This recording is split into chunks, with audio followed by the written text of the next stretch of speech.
बहुत साल पहले की बात है। इटली के एक गांव में दो भाई रहते थे, पाब्लो और ब्रूनो। दोनों ही हमेशा बहुत ही बड़े सपने देखते थे और उस गांव के सबसे अमीर आदमी बनना चाहते थे। पाब्लो और ब्रूनो दोनों ही बहुत ही हार्ड वर्किंग और स्मार्ट थे। उन्हें बस एक अपॉर्चुनिटी की तलाश थी और एक दिन उन्हें अपॉर्चुनिटी मिल ही जाती है। गांव वालों को दो ऐसे लोगों की तलाश थी जो पास के रिवर से पानी भरकर ला सके, और यह काम पाब्लो और ब्रूनो को दिया गया। गांव वाले उन्हें एक बकेट के लिए एक पैनी पे करते थे। ब्रूनो को लगा कि उसका सपना पूरा हो चुका है और उसे एक खजाना मिल गया है, लेकिन पाब्लो अभी भी थोड़ा कंफ्यूज था। उन बकेट को उठाने की वजह से पाब्लो के हाथ बहुत दर्द करने लग गए थे और उसकी पीठ भी बहुत दुखती रहती थी।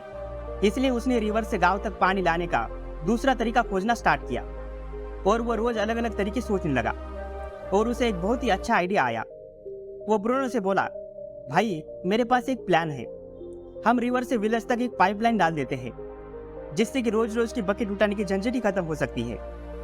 ब्रूनो को इस आइडिया में कोई इंटरेस्ट नहीं था, क्योंकि उसे बकेट उठाने के इंस्टेंट पैसे जो मिल रहे थे। इसलिए उसने पाब्लो के आइडिया को इग्नोर किया और ज्यादा पैसे कमाने के लिए ज्यादा बकेट उठाने लगा। बट पाब्लो ने अपने आइडिया पर काम करना स्टार्ट किया।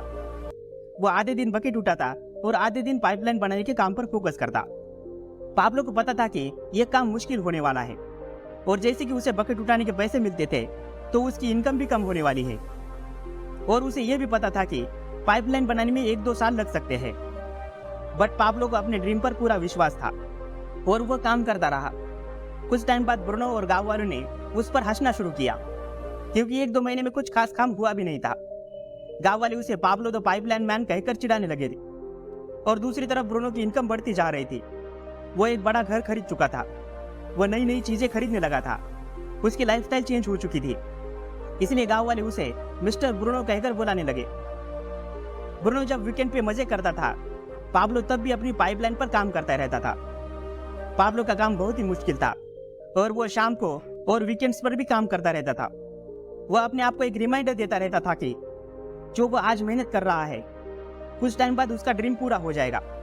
वह भी सारी चीजें एंजॉय कर पाएगा, उसकी सारी सैक्रिफाइसेस काम आएगी, क्योंकि पाब्लो को पता था कि आज का short term pain long term का गेन होता है। इसलिए वो डेली के गोल बनाता और उन्हें अचीव करता। कुछ महीने बाद पाब्लो की आधी पाइपलाइन बन चुकी थी और अब उसे पानी भरने के लिए आधे रास्ते ही आना पड़ता था। अब उसका काफी टाइम बचने लगा और वो पाइपलाइन बनाने के लिए काफी टाइम देने लगा। बट ब्रूनो अभी भी बकेट्स उठाए जा रहा था। भारी बकेट उठाने की वजह से अब ब्रूनो का शरीर जवाब देना स्टार्ट कर चुका था। अब वो पहले जितना पानी नहीं ला सकता था, जिससे वो परेशान होने लग गया था, और गांव वाले उसे ब्रूनो दी बकेट मैन कहकर बुलाने लगे। और दूसरी तरफ महीने गुजरते गए, बट पाब्लो अपनी पाइपलाइन बनाने में लगा रहा। देखते ही देखते कुछ ही सालों में पाब्लो ने अपनी पूरी पाइपलाइन तैयार कर दी। अब वो बकेट उठाने की जगह गांव वालों को पाइपलाइन से 24 घंटे पानी देने लगा। पाब्लो बहुत ही ज्यादा पैसे कमाने लग गया था। अब सिचुएशन ऐसी थी, अब पाब्लो को पैसे कमाने के लिए काम नहीं करना पड़ता था। वो सो रहा हो या दोस्तों के साथ मजे कर रहा हो या फिर ट्रैवल कर रहा हो, तब भी उसको पैसे आते रहते थे। और दूसरी तरफ पाब्लो की पाइपलाइन की वजह से ब्रूनो दी बकेटमैन बेरोजगार हो गया था, क्योंकि गांव वालों को पाब्लो की पाइपलाइन से जब चाहे पानी मिलता जाया करता था। अब आप जरा सोच कर देखिए, क्या आप बकेट कैरियर है या पाइपलाइन बिल्डर? क्या आप पैसा कमाने के लिए ब्रूनो दी बकेटमैन की तरह हर दिन काम पर जाना चाहते हैं, या फिर पाब्लो दी पाइपलाइन मैन की तरह आप बस एक बार हार्ड वर्क करना चाहेंगे और उसके बाद आपको पैसे मिलते रहेंगे जब आप सो रहे होंगे तब भी? ये दुनिया बकेट कैरिंग की तरह है, जहां हमें सिखाया जाता है कि अगर आपको ज्यादा पैसे कमाना है तो आपको ज्यादा मेहनत करनी पड़ेगी, ज्यादा बकेट्स उठाने पड़ेंगे। आपको पैसे कमाने के बदले में आपको टाइम देना पड़ेगा। अगर आप 1 घंटा काम करोगे तो आपको 1 घंटे के पैसे मिलेंगे। अगर आप 1 दिन काम करोगे तो आपको 1 दिन के पैसे मिलेंगे। बट ऑथर बोलते हैं ये सही नहीं है, जिसे ऑथर ने टाइम फॉर मनी ट्रैप का नाम दिया है। मतलब हम इस बकेट कैरिंग वर्ड में फंस जाते हैं और इससे बाहर ही नहीं निकल पाते। सोचो, अगर ब्रूनो किसी दिन उठा और उसके बॉडी में दर्द रहता है तो उस दिन बकेट नहीं उठा पाएगा, वो उस दिन पैसे भी नहीं कमा पाएगा। इस बकेट कैरिंग वर्ड में यही प्रॉब्लम है कि अगर आप जिस दिन काम नहीं करोगे तो आपको पैसे भी नहीं मिलेंगे। अब आप सोच रहे होंगे कि जो हाई पेइंग जॉब्स होती है उनकी लाइफ तो अच्छी होती होगी, बट ये सच नहीं है। ऑथर बोलते हैं कि सिक्योर जॉब और ड्रीम जॉब नाम की कोई चीज नहीं होती। अगर आप एक हाई पेइंग जॉब करते हैं तो आपको दूसरों से और भी ज़्यादा बकेट्स उठाने पड़ते हैं, उनसे ज़्यादा काम करना पड़ता है। तो जब तक आप अपना टाइम क्रिएट करते रहोगे पैसा कमाने के लिए, तब तक आप इस बकेट कैरिंग वर्ड में फंसे रहोगे। अब आप बोलोगे कि अगर बकेट कैरिंग वर्ड इतना ही खराब है तो सब लोग इसी के पीछे क्यों पड़े हुए हैं?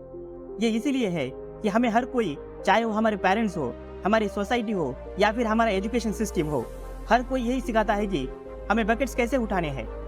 हमें कोई भी पाब्लो दी पाइपलाइन मैन की तरह पाइपलाइन बिल्ड करना नहीं सिखाता है। और अगर आपको लगता है कि आप ज़्यादा बकेट्स उठाकर या फिर बड़े बकेट्स उठाकर मतलब हाई पेइंग जॉब करके खुश रहोगे, तो ये भी गलत है।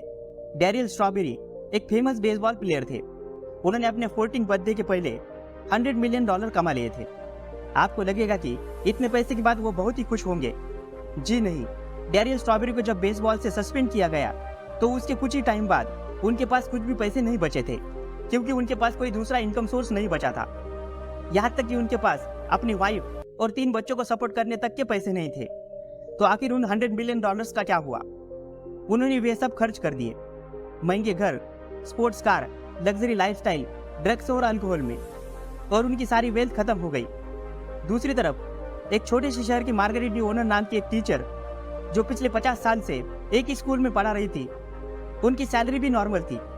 लेकिन जब 100 साल की एज में उनकी डेथ हो गई तो पता चला कि उनकी नेटवर्थ $2 मिलियन थी। आपको लग रहा होगा कि एक साधारण सा पैसा अर्न करने वाली एक स्कूल टीचर मिलियनियर कैसे बन गई? मार्गरेट अपनी कम सैलरी वाली जॉब से भले ही वो छोटे बकेट्स उठा रही थी, बट हर मंथ वो अपने इनकम का कुछ हिस्सा इन्वेस्ट करती थी और वो अपने लिए एक पाइपलाइन बिल्ड कर रही थी, जिसके कारण लॉन्ग टर्म में वो मिलियनियर बन गई।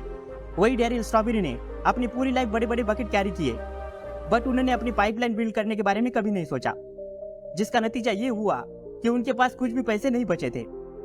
इसलिए ऑथर बोलते हैं कि ज्यादा पैसे कमाने का मतलब ये नहीं है कि आप फाइनेंशियली फ्री हो चुके हो। जी नहीं, आप अभी भी बकेट कैरिंग वर्ड में ही फंसे हुए हो।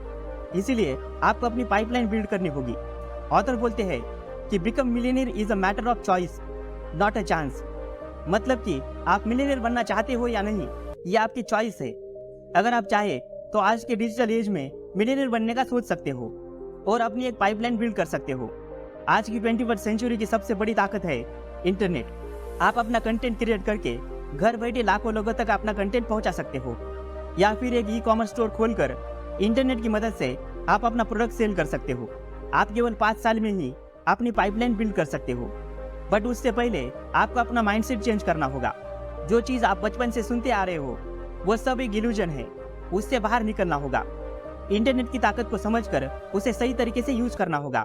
तो अगर आप भी एक लॉन्ग टर्म गोल सेट करते हो, धीरे धीरे अपनी पाइपलाइन बिल्ड करना स्टार्ट कर देते हो, तो आप कुछ ही सालों में अपनी फाइनेंशियल फ्रीडम अचीव कर लोगे और तभी आप इस टाइम फॉर मनी ट्रैप से बाहर निकल पाओगे।